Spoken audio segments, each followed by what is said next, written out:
In our study of the university wits, we'll begin first with Thomas Kyd. Thomas, Thomas Kyd, Kyd. Thomas Kyd was one of the most important of the university wits, but there is very little known of his life.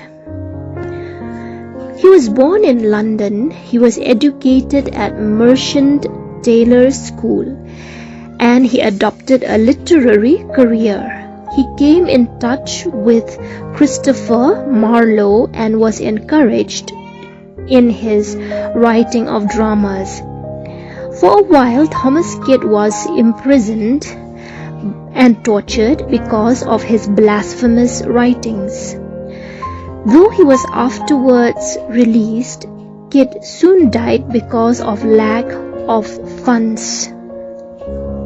Much of his dramatic work is lost. His surviving plays are The Spanish Tragedy and Cornelia. Cornelia was never acted, but his Spanish Tragedy is the most important of all his work. The Spanish Tragedy marks a distinct era in the development of English tragedy.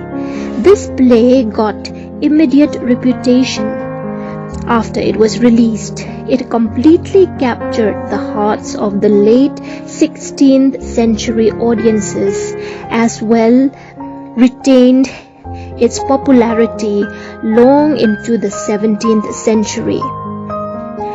Kyd was the first of the university wits to start a series of plays called The Tragedy of Blood, which gave rise to a host of similar plays, including Shakespeare's Hamlet. These plays, The Tragedy of Blood, are usually bombastic and tragic, which sometimes degenerate into melodrama. Examples of The Tragedy of Blood are Marlowe's Jew of Malta, Marston's Antonia's Revenge, Webster's The White Devil, and The Duchess of Malfi, and Shakespeare's Hamlet. But Kyd led the way in his well-known Tragedy of Blood, the Spanish Tragedy. Thus, we can give the credit to Thomas Kyd for introducing this Tragedy of Blood into the dramatic tradition of English drama. The next university wit dramatist that we will do is Robert Greene, Greene. After getting his education at Cambridge and Oxford, Robert Greene took to a literary life in London. It is said that he died after an orgy in a London alehouse. He wrote much, but his plays are of sufficient merit to find a place in the development of drama.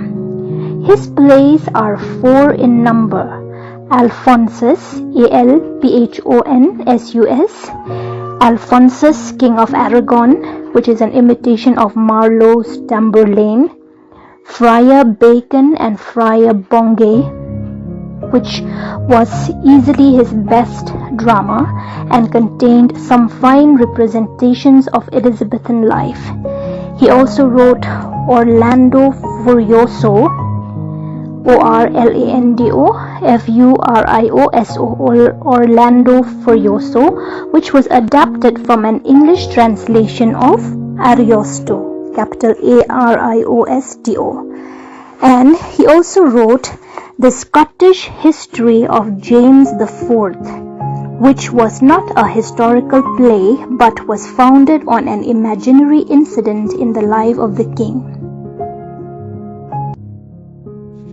Marlowe was stabbed in a tavern or an inn in a brawl in the year 1593.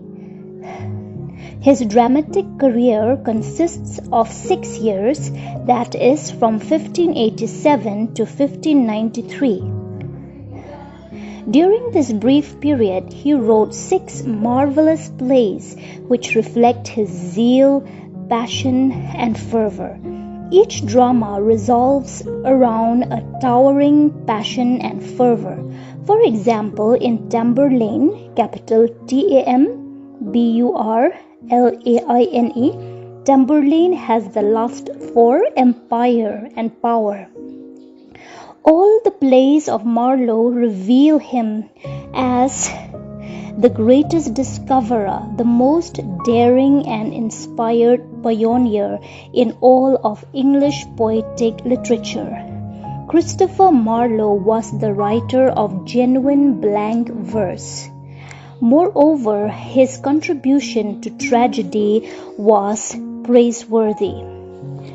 Before considering the other merits of Marlowe's plays, it will be helpful to recall briefly the point at which these plays came in the development of English drama.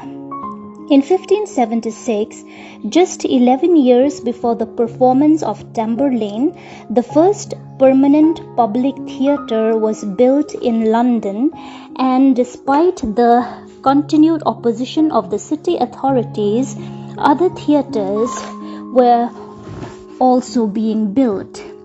As was to be expected, the establishment of these regular playhouses quickened an interest in the drama and led to an improvement in its quality. The writing of plays became an obvious profession for men of literary bent who had to earn a livelihood. And from the universities there came to London many young scholars eager to supply the theatrical demand.